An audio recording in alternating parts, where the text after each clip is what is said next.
UAAP has yet to say when the volleyball season will begin, but fans are already looking forward to the upcoming tournaments. And here to give us a preview of UAAP Volleyball in Season 82 is none other than volleyball analyst and former USC Golden Tigress, Miss Carmela Tunay. Welcome back, Mels. Thank you for having me. Oh, it's what, been a year.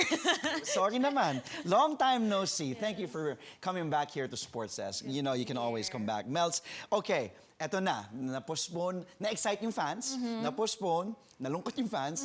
Eto, no timetable yet, but of course, malapit na. Why should the fans be excited for UAAP Women's Volleyball in Season 82? Well, apart from the fact na every year, isang buong taon hinihintay ito ng buong volleyball community. Tapos na-delay pa. So talagang very exciting to for the fans. And I think one of the main reasons na talagang aabangan tong season na to is because we are not just seeing a couple of new faces, but definitely a new generation of volleyball players coming in the UAAP kasi sobrang dami talagang rookies na papasok. And I think what's gonna make it more interesting is the caliber of play na these rookies will bring to the UAAP. Okay, let's talk about the expectations from each team this season. Take your time. As well as how different they were from last season. Simulan na natin sa UE Lady Warriors. Well, sa UE, medyo big blow din sa kanila kasi ang daming starters na wala. Let's start from Abil hanggang kay Arado na best libero, and then Bendong, best setter, and then syempre Baliton and Alcaide. So talagang for a team na gumaganda na yung laro nila, I think personally last year was their best season sa, I think this decade. They were able to give strong teams around for their money. They were able to defeat Adamson. So talagang UE was at their best last year. Kaya lang, graduate. Biglang mawawala yung mga ano nila, yung mga veterans nila. But I think they still have a good lineup in Mendrez, Gabarda, Olarve, Seth Rodriguez. Kasi yung mga players na to, kumbaga, veteran na din in their way, plus nagkaroon pa sila ng experiences sa mga club teams nila. So that's a good addition. And I'm hearing some reports na we should watch out for a rookie named Janica Lana. I think she's a Bicol star spiker, and if there's a person or a rookie na fit for the job in replacing Judith Abil, I think it's gonna be her. How about the Adamson Lady Falcons? Adamson, actually same story din. Marami ring nawala.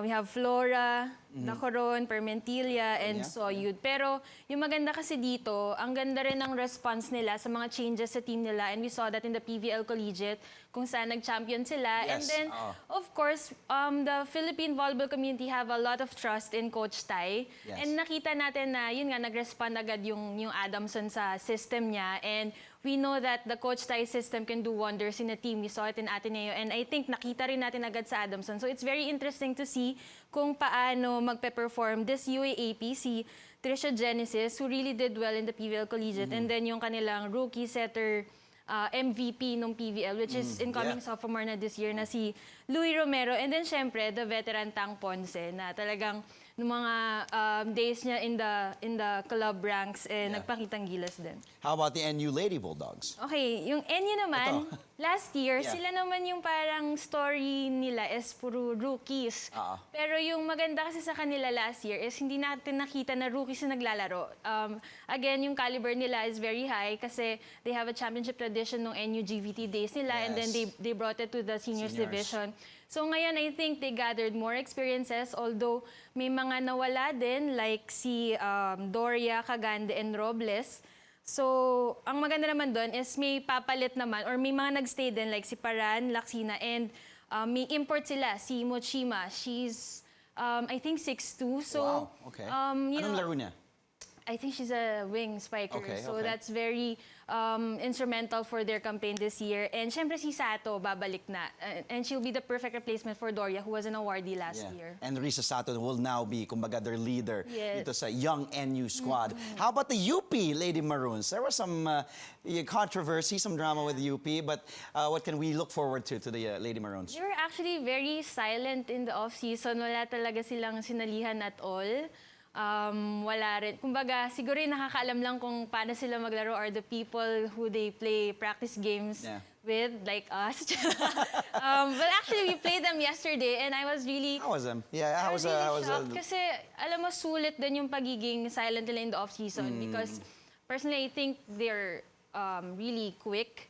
This, na-incorporate talaga nila yung Japanese play of style ni Coach Okumu. And yung nawala sa kanila, si Ayel, one of the Sonero, yeah. one of the most versatile players to play in the UAAP, naglibero na to the spiker, setter. Nag-iba-iba Pero na posisyon. yeah, I think yung papalit sa kanya, si Mai Sotomil and the returning setter na si Kailing are doing a very good job kasi when we played against them, their attacks were really very precise, talagang mga fast balls yung mga sets. So I think it's good kasi mahirap talagang bantayan si Tot, si Isa, the usual suspects for UP. What more kung bibilisan nila yung mga atake nila, di ba? And I think their middles are very promising.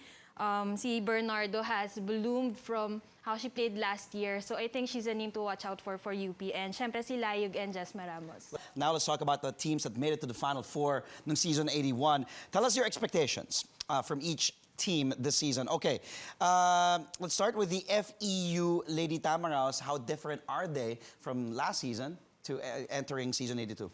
Well, yung FEU, isa rin parang Adams and New. It's a completely new team. For me, personally looking at them because they lost Domingo, Ginoo, Hernandez, Negrito, and Malabanan. And those are the big names for FEU in the past year. So I think it's gonna be a big challenge for the whole FEU system kung paano nila i-replace yung mga big names na yon. But I think more than the talent na papalit sa kanila, it's more of fitting into the system also. Kasi For sure, yeah. parang in the past years, ang dami talagang mas malakas na team sa FEU sa papel, but they always manage to surprise everyone with how they play as a team. So I think You're right, yeah. the people replacing these big names should just, more than their skills nga, focus on being in that system, yung mga be brave character ng mga FEU players. It's a big thing for them. And syempre, this year, si Ebon will be returning from her injury. But I think she just trained with the team recently. Yeah. So sa ngayon, I think the opposite side would belong to Ivana Agudo. And then syempre, the rookies, Kiseo and Fernandez. And also, of course, they still have Coach George Pascual. And Buding Duremdes. Buding, yes. Galit pag di kasi the heart and soul of every Nakaka pag di mo binanggit si Buding. Next up, the De La Salle Lady Spikers, of course, Coach Romil, with every time he's there at the helm and his system, there's really something to look forward to with De La Salle. What can we expect?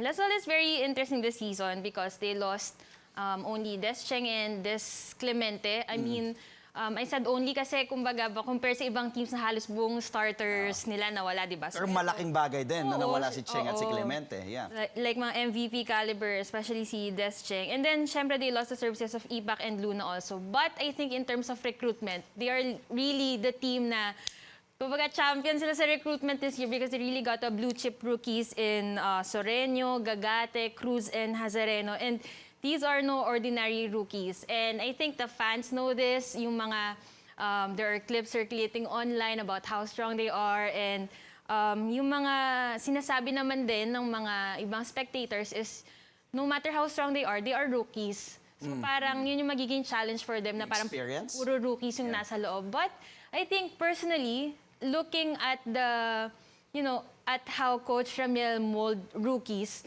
never nagkaroon ng problem sa kanya kung may rookie sa loob. Like, let's say si Jolina last year did not play as like a rookie. Sila Ara before, during their time, di ba? And no one, I think no one has parang rookie na nagkaroon ng problem in playing like a rookie for La Salle. So my confidence in these rookies are... So yung mga leaders na dito sa La Salle, syempre? Leaders, of course, Ogunsanya, Teen Duque, Kiamzon, and CJ Saga. So that's a good addition also na mag-guide. Michelle will still be setting, right? Yes, Michelle Cobb. And, syempre, the super sophomore Angelina De La Cruz. Don't forget her. Yeah. Now let's go to your former team. I know you have a lot of insights about your former team, the UST Golden Tigresses. Let's talk about this team. Syempre, key losses. Unahin na natin si Rondina. And then Alessandrini. Huwag mo naman i-downplay. Ares, and Siyempre, Rivera. super key loss si Super Rondina. ka-duper key loss, Rondina, na parang, syempre, last year, she was the one who carried the team hanggang nag-final sila.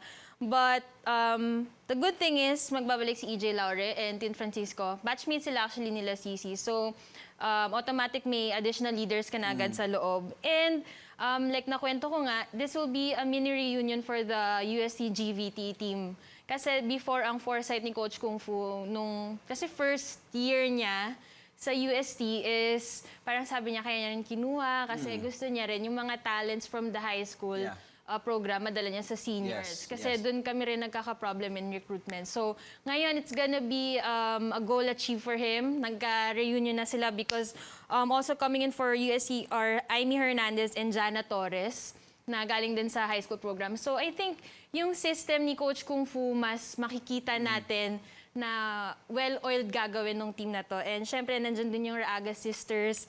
Plus, last Is year's... Milena coming back? No, she's not in the lineup. Oo. Kasi actually, akala namin aabot siya for the second round. That's what the PT handling her said. But I think they don't want to force it. Especially because enough naman yung mga wing spikers nila ngayon. We also have last year's revelation in Isa Jimenez. And then, Jimenez, Caitlin Viray, I think, babalik sa opposite. So, ang daming magagawa sa lineup ng UST kasi yung mga players nila nag-change position. So, it's good. I'm excited to see that Laure combination, Yes. EJ and Ea. Let's see how that will pan out. And finally, the defending champions. The fans would want to hear this. The Ateneo Lady Eagles. Well, yung pinakamalaking news para sa Ateneo, of course, is the return of Kat Tolentino. I mean, the internet blew up when she announced her comeback for Ateneo. And then, syempre, magbabalik din sila Victoria and Maraginot. Joanna Maraginot, Yes, so, alam mo yun, kasi ang lalaki ng mga leaders na nawala sa team nila. Bea De Leon. Yeah, BDL, Madayag, Gikiliana, and Wong. So, those are also big names for Ateneo. So, yung pagbalik nitong mga comebacking players na to are really crucial for their campaign in defending their crown. And, syempre, they have super rookie Faith Nisperos, who, you know, surprised everyone when she scored 35 points in PVL. So, really good, talagang, yung in terms of scoring, I think magdo-dominate yung Ateneo because they have Kat Tolentino, who is also a best scorer in some leagues, and then, syempre, si Faith Nisperos nga. And siguro yung magiging challenge na sa kanila are yung middles, but it's not gonna be the same as how Maddie and BDL plays. But I think si Jules, yun yata yung talagang original position niya nung high school. So maybe, si Jules Samonte mas maging comfortable din sa middle position. Okay, Mela, not talking about the women's, but before we go, why should the fans also watch out for the men's volleyball tournament sa UAAP? Ako, sobrang naging big fan talaga ako Men's, na. no? Oo, especially nung SEA SEA Games. We have seen how worthy they are of our attention. Of course, yes. Kasi not everyone gets to watch the UAAP because of the schedule, di ba? Super aga, ganyan. But I think now we don't have any excuse. Nag-adjust na yung UAAP para sa ating lahat para makita natin yung talent ng men's natin. And I think they have a lot of talent to bring na kailangan talaga nating ma-witness. And we have to take note na napapansin na rin tayo internationally. So our SEA Games campaign as well as some of our players serving as imports in other countries like si Bagunas and si Mark Espejo. So, kailangan natin suportahan yung UAAP men's volleyball as well. Well, Mela, maraming salamat, and I will see you again soon. Thank you. Thank you for coming back on the show. We just had Sports Desk volleyball analyst, former USC Golden Tigress, Miss Carmela Tunay.